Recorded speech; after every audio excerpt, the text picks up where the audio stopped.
ไว้สำหรับคาอยู่คากินนี่ก็ในซ่านที่ว่าหมู่คู่มานี่แหละแม่เนาะแล้วก็ตายมันเนาะแล้วก็2 3อันนี้น่ะเพิ่นให้น้องแรปเตอร์ค่าขนมน้องแรปเตอร์500เด้อเนาะอันนี้น่ะเป็นของอ้ายเพิ่นน้องสถิตเนาะของน้องสถิตผู้อยู่บ้านเพิ่นคนละ500เนาะเอาครับเอาพอครับเพิ่นซอย 2,000 บาทอัน FC ลูกเคยเท่ายาวขอบใจละลายลูกเก่าคนนี้ให้เพิ่นให้พอชัวพอเช้ามีแฮงมีแต่ความสุขกายสุขใจปราศจากความทุกข์มื้อน่ะเฮาบ่ได้อยู่เด้อเพิ่นสิไปเฮาไปเรียกไทยก่อนอ้ายเสียอยู่ไทยเฮาก็อยู่ไทยโอ้ไปโลด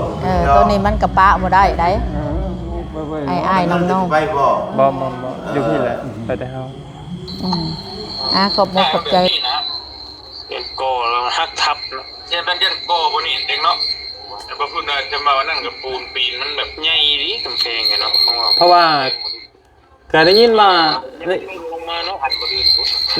โดยได้ยินว่าอันออกข่าวออกย่ำออกข่าวอยู่ได้น่ะตัวนี้นะโอ้ออกข่าวอีกคือว่าได้ยินว่าออกข่าวอยู่บ่เตียงโทรหาประชาชนก็บ่บุญว่ามื้อน่ะบ่เตียงสิพาไปเจ้าก็ไปหรอวะโอ้คักแล้วซะเนาะขอบใจว่าเตียงคนหลายไปอยู่ไผสิไปนำนี่ฮะมีแต่ข่อยกับบ่บุญ2คนนั่นแหละอันลุงหนวดได้ซั่นลุงหนวดเราบ่มีพาสปอร์ตโอ้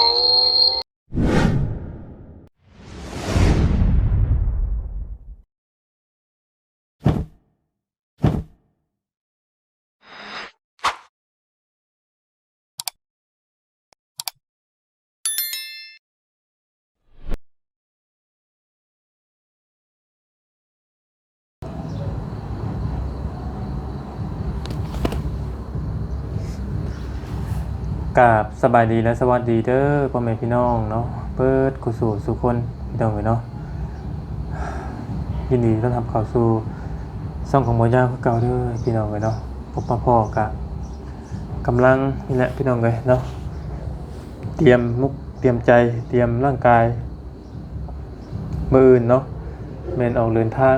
นัดกันกับบ่บุญไว้แล้วว่ามื้ออื่นเป็นออกเดินทางเข้าสู่กทมพี่น้องพระราม2เนาะ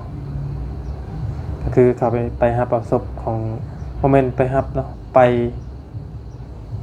ร่วมพิธีงานศพของอ้าย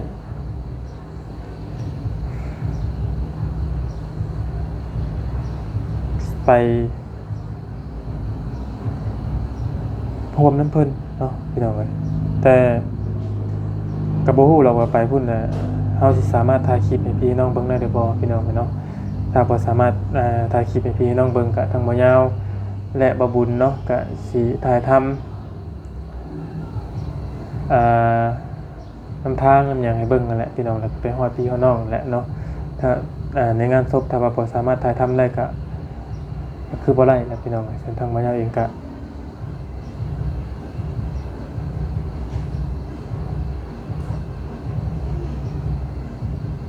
เราก็สิบ่สามารถถ่ายพี่น้องมึงได้แต่ว่า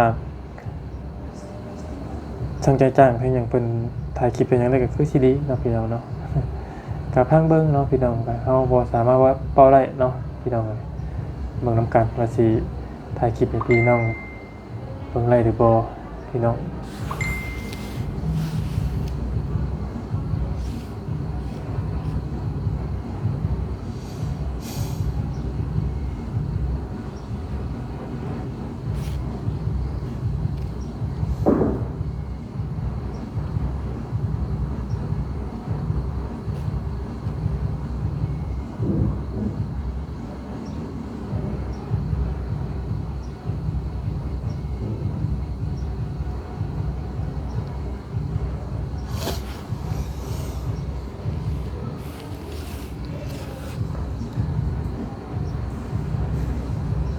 แต่เงินสิเดินทางลงไปก็ยังบ่มีพี่น้องตอนนี้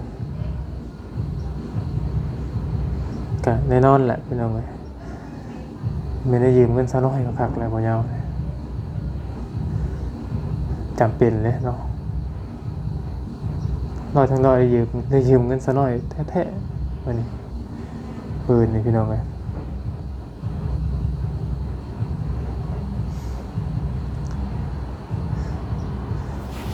พอเป็นยังเนาะสู่ต่อไปเดี๋ยวกระพานไปพี่น้องเลยเอาว่าทั้งบ่ยาวเองเนาะพี่น้องเลยเมื่อวานนี้ได้รับข้อความจากพี่ไพ่เนาะอยู่จาก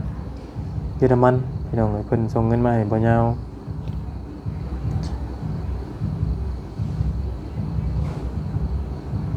ซอย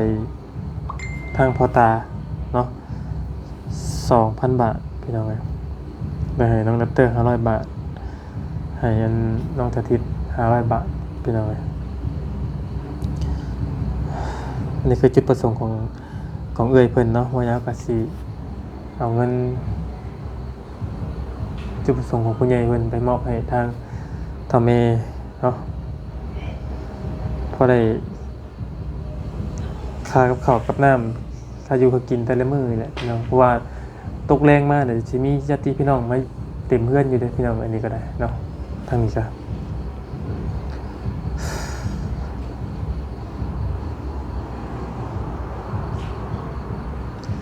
เอาแต่กับบุญญาก็ต้องขอบคุณขอบใจทั้งเอ่ยไผ่หลายเด้อเนาะเอ่ยไผ่เนาะจากเยอรมันนี่เนาะขอบคุณเอ่ยหลายๆเพราะเอ่ยอยู่ดีมีแฮงเนาะความครอบครัวเอ่ยเด้อเนาะบ่ว่าสิเดินทางไปไสมาไสก็ให้เอ่ยตลอดปลอดภัยเด้อเนาะขอบคุณหลายๆที่มีน้ำจิตน้ำใจยืนมือมาซอยตอนที่ครอบครัวน้องลำบากเนาะ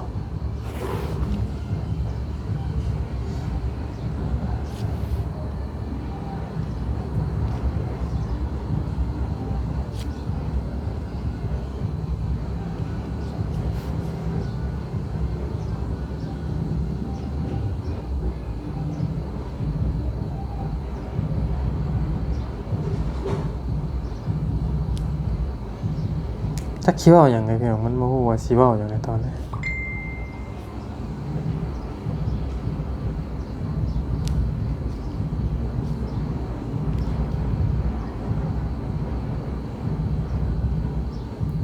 ใจมันเจ็บสมองเจ็บเส้นไปหมดเลย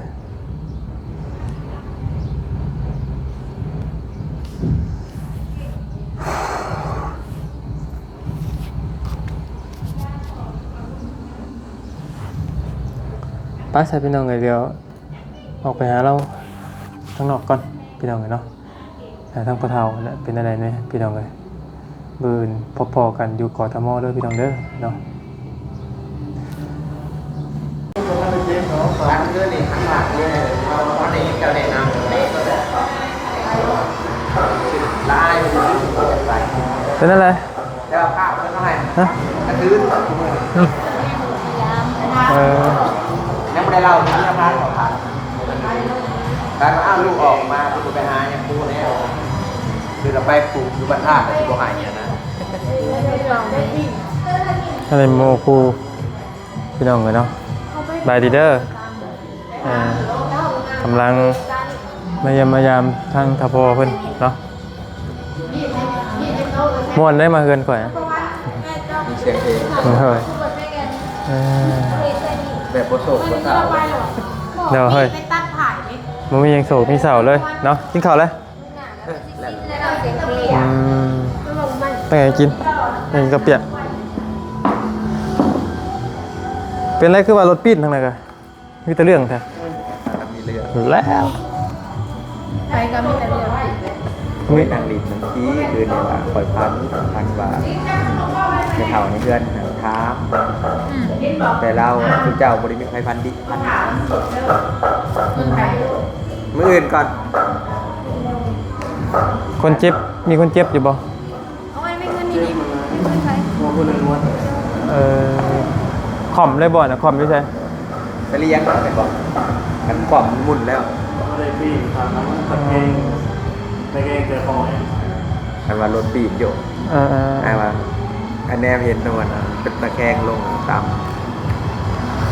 มีแต่เรื่องเนาะทางไรก็ได้ ลองรักบ่หลักหนึ่ง อืม รักปัญหาล้านได้ก่อน ลักหนึ่งบ่ วันนี้เจ้าโปรเจกต์ตำรวจนี่ถึงไม้อีกนะพูดซองกูจ้ะ อืม เพราะว่าตามปึ๊บตำรวจมาแท้เลยเอาไม้เนาะนี่ตามแล้วเดี๋ยวพวกตำรวจนะ ได้ว่าเอามาเอง ตำรวจมาเลยโบแจ้งมาเจออีกตามอยู่แล้ว โดย หมดโดยสารเองแล้วเขาชี้แจงกันเอง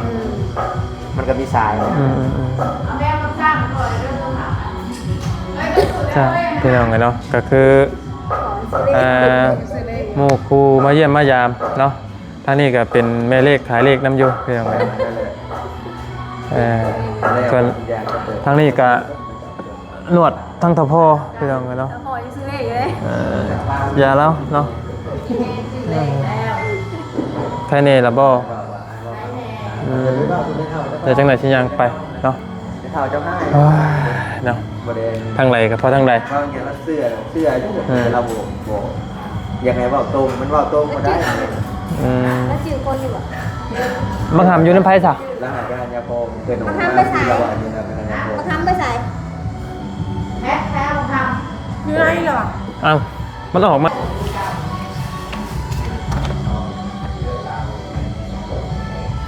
ไม่ต้องใจ เรียกว่าลูกหาย ไปแหลกโยนทางมาเจอลูกแม่ไปใหญ่ ออกไปกินเด็ก พิษที่กัน ว่าที่ว่าเขาโฆษณาขายเสื้อเขานะ อ๋อ เขาไม่ได้เงินติ่ม บางเขายังว่าท่านสั่งอะไรได้บางคน เขาถ่ายจ้างแต่ว่ามีคนติดตามเขาจะเจอ จักว่าข่อยกับบ่ฮู้กัน เพราะว่าเขาบ่ได้คุมเพจเขาเด้เนาะ คือเขาเสียแดงทั้งหมดคือเขาถ่ายติดลิขสิทธิ์ บ่ได้ล็อกกันนะเราโปรโมทชื่อเสียงเราซื่อๆนะ แต่ว่าเราได้โล่โลโก้ แม่เอาพี่น้องเลยจังเป็นว่าเพิ่นมวนเพิ่นมึนเนาะทางนั้นเนาะโอ้ยทางนี้ครับมีแต่ความโศกเศร้าพี่น้องเลยเนาะส่วนทางนั้นน่ะม่วนพี่น้องเลยเนาะสบายดีพี่น้องเลยเพลงพี่น้องเลยเนาะ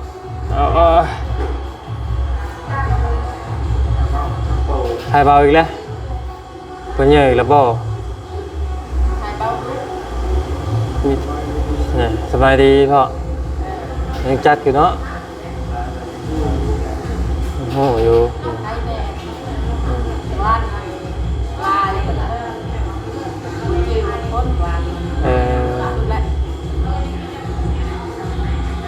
อันเหี่ยวกันใส่เหี่ยวกันเปิดเหี่ยวพี่น้องเนาะมาพี่น้องกันเนาะมาต่ออยู่นอกพี่น้องเลยเนาะอยู่เพื่อนนี่โมเมนต์ว่าม่วนชื่นนะพี่น้องเลย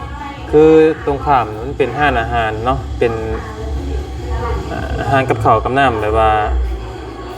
เป็นห้านกินลืมนะพี่น้องเนาะ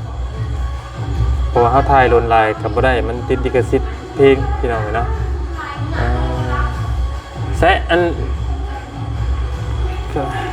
มาเดี๋ยว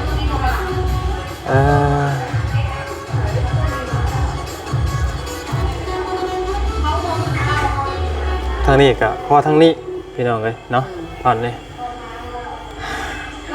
ทางยาวกับจักทางใดทางยาทางขอเถ่าทางอ้าย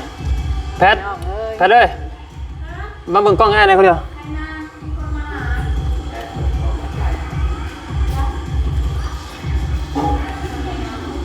ลองเหี่ยวแล้วด้วย เหนียวออกไปหน่อยเด้อใคร นะเห็นเบิดบ่เห็นเบิดทุกคนบ่เห็นเบิดทุกคนอยู่เนาะเอาเดี๋ยวเพราะว่าบ่ยาวย่านลิขสิทธิ์พี่น้องกันเนาะมีแต่ว่ามื้อนี่เฮาสิบ่ได้อยู่ได้ไหมเอ้ยมื้อนี่เฮาสิไปพุ่นละ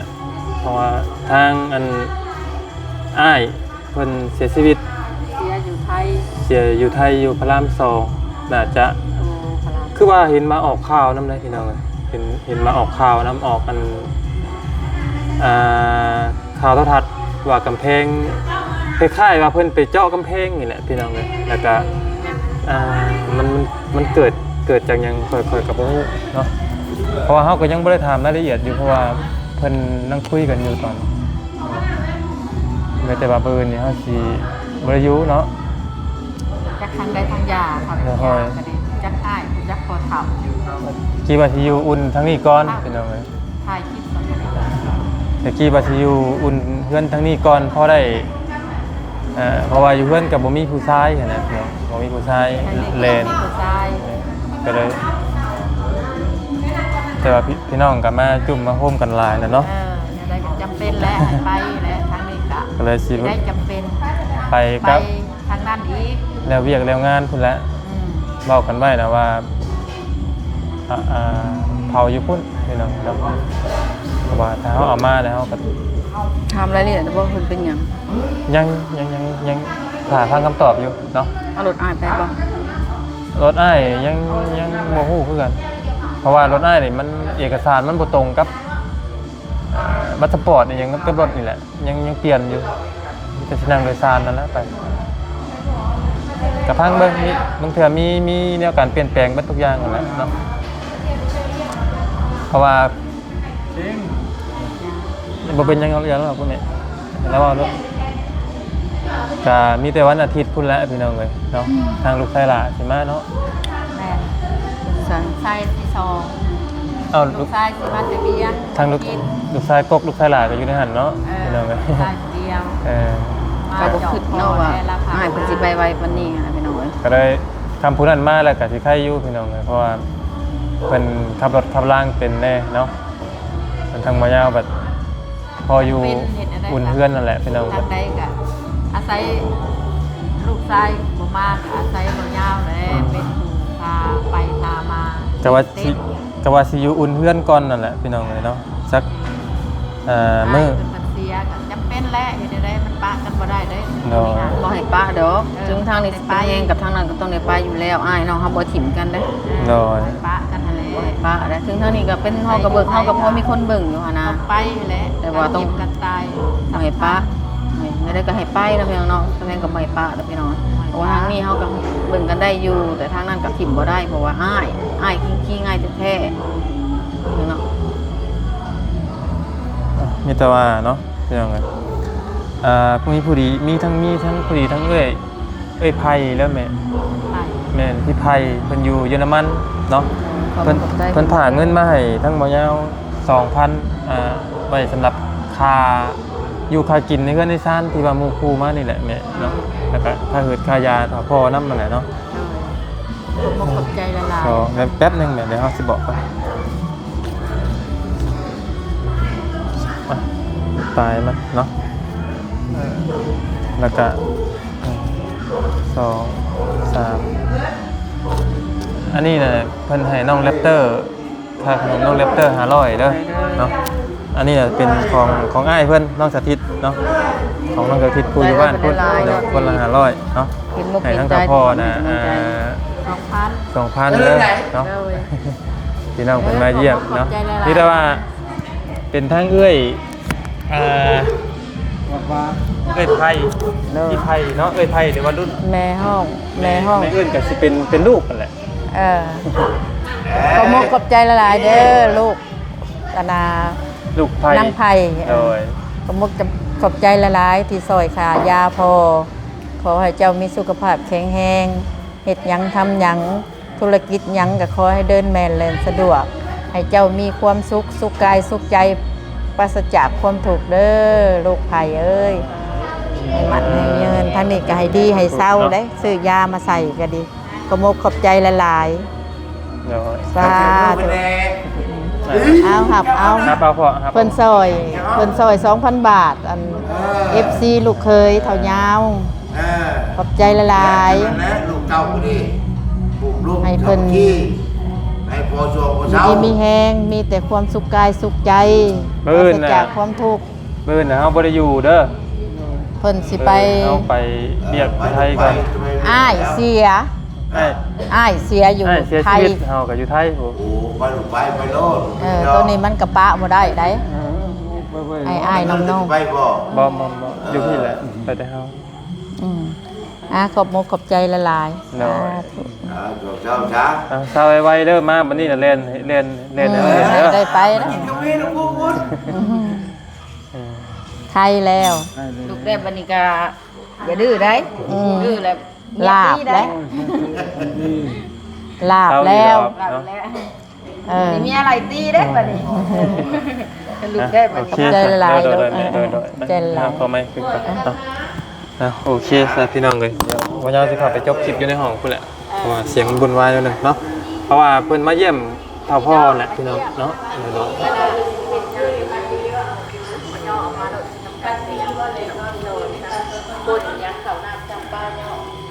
เดี๋ยวออกมานั่งทำเลยเชียวแป๊บนึงเฮ็ดเรียกกันน้อยหนึงไปพี่น้องเลยเนาะเสียงกะบุญวายนิดนึงเด้อพี่น้องเลยเพราะว่าขอโทษขออภัยน้ำลายเนาะพี่น้องเลยถ้าเสียงมันหลังรบกวนพ่อแม่พี่น้อง FC เนี่ยพี่น้องเลยเนาะว่ายังไงกะขอโทษหลายกะเพราะว่าจุดประสงค์ทั้งพี่ไพเพิ่นเอาให้ทางอันเป็นกระหืดขยาทั้งเท่าพ่อพี่น้องเลยเนาะส่วนทางหมอยาวก็เลยมอบให้ทางเท่าพ่อไว้ซื้อยาเนาะก็คือเห็นนั่นแหละพี่น้องเลยทางเท่าพ่อนี่ก็จักชิ้นอะไรแหละเนาะลงบาปลงเลยนะพี่น้องเลยเนาะจักความ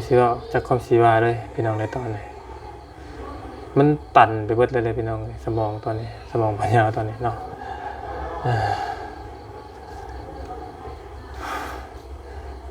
เมื่อยพี่น้องเลยสักชีวาจังไดเพราะว่าก็เสียงมันสิบุญว่านิดนึงนี่พอดีทางห้านกินลืมเพิ่นนะพี่น้องเพิ่นก็เปิดหลังแห้งโพดเนาะเขาก็บอกกล้าไปบอกเพิ่นนะพี่น้องเพราะว่าเป็นการขายเพิ่นเปิดหลังแห้งจนคนไข้ก็มีคนเจ็บคนป่วยไปสิมันก็รบกวนนั่นแหละเนาะพี่น้องแต่หน่อยซาใจนี่ก็อยากยังไปบอกว่าให้หมดพุ่นแล้วเนาะแต่มันหนักการค้าขายเพิ่นนะเนาะเพราะว่าตามจริงทั้งเมื่อนั้นคือรู้สึกว่าทั้งสาวเพลงก็ไปบอกเพิ่นนั่นแหละพี่น้องแต่ว่าเพิ่นบอกให้บ่ให้หมดเอาพี่น้องให้เพิ่นเปิดคอยแน่นะเนาะมามีคนป่วยอยู่นี้เนาะมื้อนี้ก็หมู่ครูมาเด่นหลายพี่น้องเพิ่นมาเยี่ยมมายามทางพอนี่แหละเนาะบ่สบายมีแต่เรื่องพี่น้องเลยเนาะทางอันทางงานว่าหมู่ครูบัดมาเด่นมาเยี่ยมมายามก็คือว่ารถปีรถเพเนาะมีหลายอันหลายอย่างผสมกันหลายอย่างเนาะ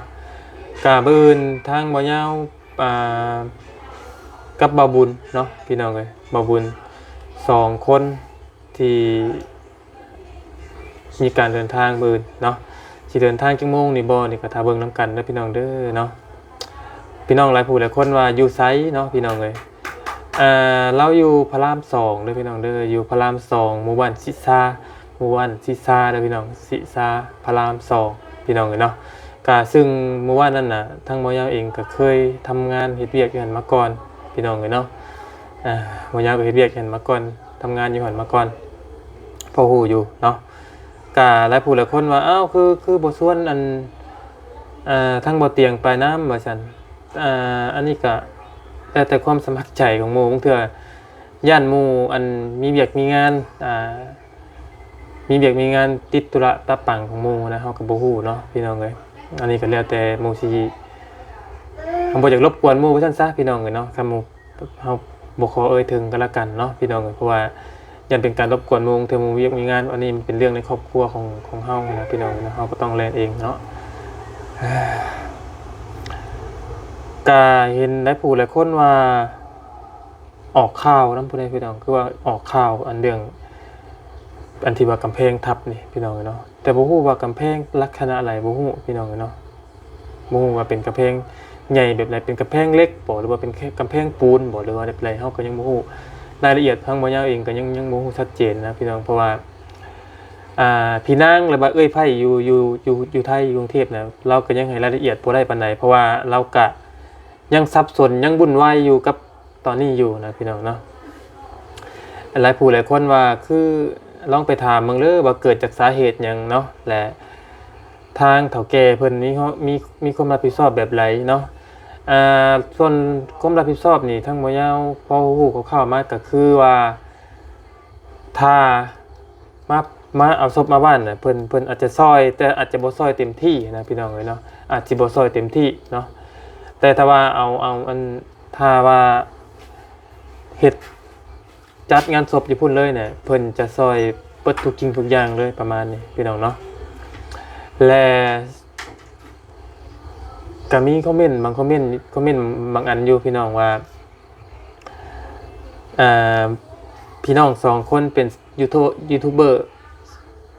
สายบุญไปซอยเรือคนทุทีปถ้าบ่มีความสามารถเอาศพอ้ายมาได้นี่ก็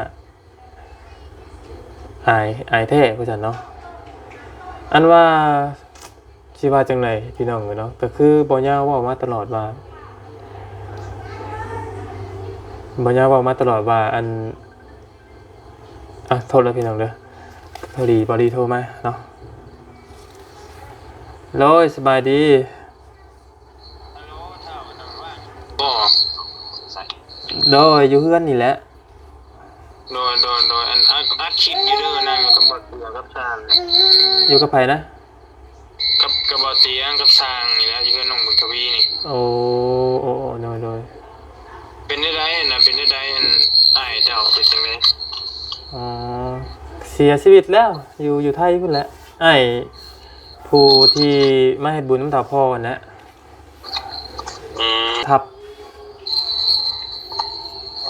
ได้เอาแบบนี้นะเรียนโกแล้วฮักทับเนาะเรียนเป็นเรียนโกบ่นี่เด็กเนาะแต่บ่พูดได้จะมาว่านั่นกับปูนปีนมันแบบใหญ่ดิกำแพงเนาะเพราะว่าก็ได้ยินว่า ลงมาเนาะอันบ่อื่นโดยได้ยินว่าอันออกข่าวออกย่ำออกข่าวอยู่ด้วยล่ะตัวนี้นะ โอ้ออกข่าวอีก คือว่าได้ยินว่าออกข่าวอยู่ บ่เตียงโทรหาประชานกับบ่บุญว่ามื้อนั้นบ่เตียงสิพาไปเจ้าก็ไปหรอวะโอ้คักแล้วซะเนาะขอบใจว่าเตียงคนหลายไปอยู่ไผสิไปนำนี่ฮะมีแต่ข่อยกับบ่บุญ2คนนั่นแหละอันลุงหนวดได้ซั่นลุงหนวดเราบ่มีพาสปอร์ตโอ้ยมีแต่2คนเจ้าหันเนาะแม่นแหละ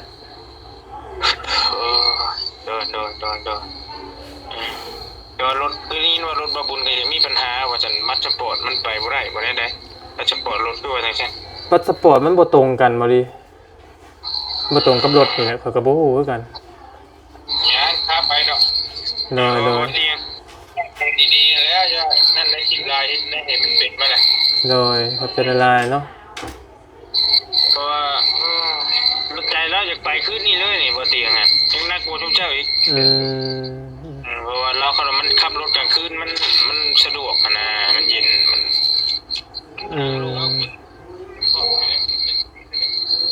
โดยไปกับพ่อไปกับไปบริการไปไม่แต่เพิ่นเว้ากันคร่าวๆว่าสิเผาอยู่พุ่นบ่หรือว่าไปเอาเรามาบ่รู้แน่ๆก็คือพี่น้องคุยกันเรียบร้อยแล้วบ่ดีว่าเผาอยู่พุ่นเพราะว่าคันเอามามันก็คือหูและเนาะมันยากเนาะหลายขั้นหลายตอนแม่นการเอามาขั้นหลายขั้นหลายตอนและการใช้จ่ายแล้วก็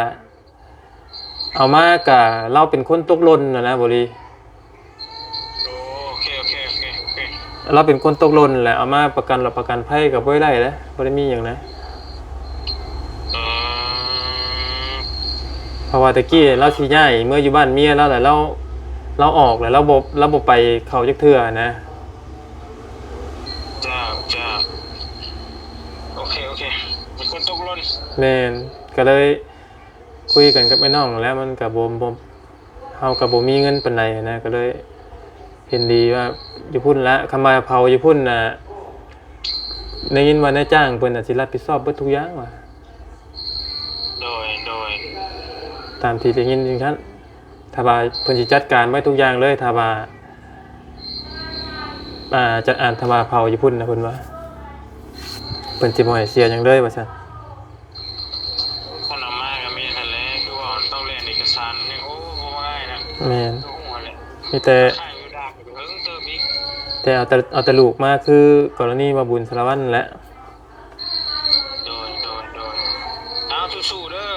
บ่ยาวเลยจังได๋โดยขอบใจหลายๆขอบใจบ่เตียงนี่เด้อจ้า โดยโดย จะว่ากัน โดยโดยโดย ตั้งใจแล้วเห็นได้ โดยโดยขอบใจร้ายบ่เตียง โอ้ยเนาะ โดยเอาพี่น้องเลย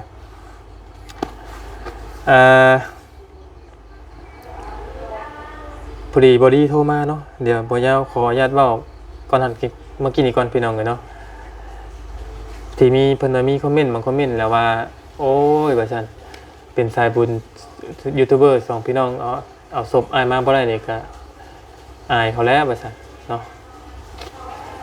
คือบ่ยาวเว้าตลอดเด้อพี่น้องเอ้ยว่าบ่ยาวบ่เคยมีเงินบ่ยาวพอได้อยู่พอได้กินพอได้เลี้ยงครอบครัวลูกเต้าซื่อๆพี่น้องเนาะและส่วนเฮาไปซอยคนนี่พี่น้องเอ้ยส่วนที่บ่ยาวไปซอยคนนี่มีบ่ยาวมีแต่รับเงินจากผู้ใหญ่เพิ่นแล้วก็เ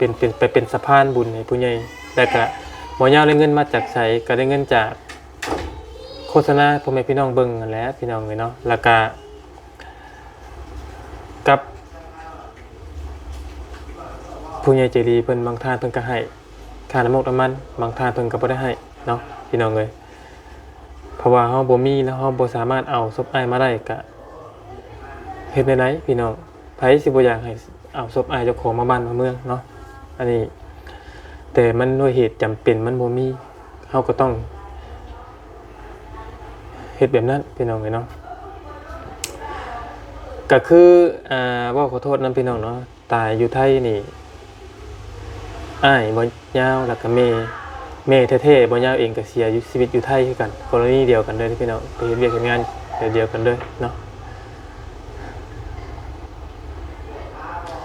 มีแต่บ่ยาวฝากขอบคุณขอบใจผู้ใหญ่ใจดีเบิดกุศลทุกคน FC เบิดกุศลทุกคนเนาะอันว่าเมื่อกี้นี้ทางบอดี้บ่เตียงเพิ่นโทรมาแล้วเนาะพี่น้องเอ้ยทางบอดี้บ่เตียงโทรมาเมื่อกี้นี้กำลังเว้าอยู่พี่น้องพอดีถือว่าเป็นข่าวดีเนาะข่าวดีเพราะว่าทางบ่เตียงว่าจะเป็นคนพาไปยื่นมือเข้ามาซอยเนาะนี่ก็ต้องขอบคุณขอบใจทั้งบ่เตียงหลายๆเด้อหมู่ครูที่บ่ปาทิมกันเนาะขอบคุณหลายๆขอบใจหมู่เพื่อนที่ยังยื่นมือเข้ามาซอยในยามลำบากเนาะป้าสาพี่น้องเลยมีแต่นั้นนะทางมายาเองจะได้ขอจบคลิปปิดคลิปลงเพียงแค่นี้ก่อนเนาะก่อนอื่นมายาก็ต้องขอบคุณทั้งพี่ไผ่หลายๆเด้อเงินที่มาเสร็จมาซอยทางพ่อเฒ่าเนาะแล้วก็ขอบคุณพ่อแม่พี่น้อง FC ส่งแรงใจมาให้ทั้งมายาเนาะให้เป็นกำลังใจมายาขอบคุณหลายๆเด้อเนาะความเจ็บปล่อยไล่ความไข่ปล่อยมีเนาะปราศจากโรคภัยทั้งปวงสำหรับคลิปนี้มายาจบคลิปปิดคลิปไปเพียงแค่นี้ก่อนนะพี่น้องเด้อไปแล้วบ๊ายบาย